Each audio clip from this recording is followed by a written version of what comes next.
October 31st was the final day of the year for the Celtic people of the North. And that day was called the Day of Samhain. And this individual, wal-iyadu billah, was supposed to be their god of the spirits of the dead, of evil again. And according to their belief, the evil spirits would rise to the surface and would terrorize people on that evening. And on that evening, if you did something wrong to a person, they'd come back to get you on that night. So some people would put on a disguise, so you couldn't recognize them on October 31st on that evening, and then they would be safe. Also, they would burn fires. Now the only thing we find left of that is the jack-o'-lantern that they would put inside of their window, made from the pumpkin. What actually happened in Europe is that the church moved All Saints' Day, a day for the saints.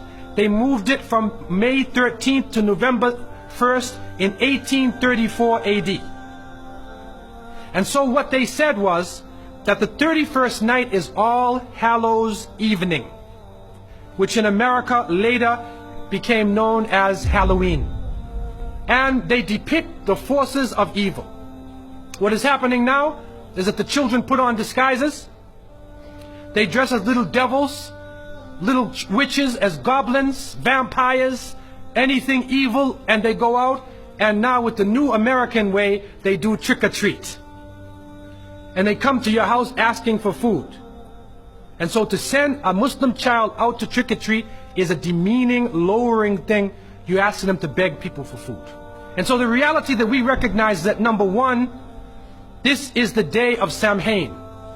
And the Quran tells us that the devil is an open enemy to humanity. There is no compromise with the devil.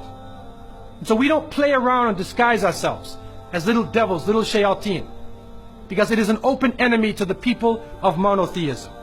And so from so many angles, Muslims should have nothing to do with Halloween.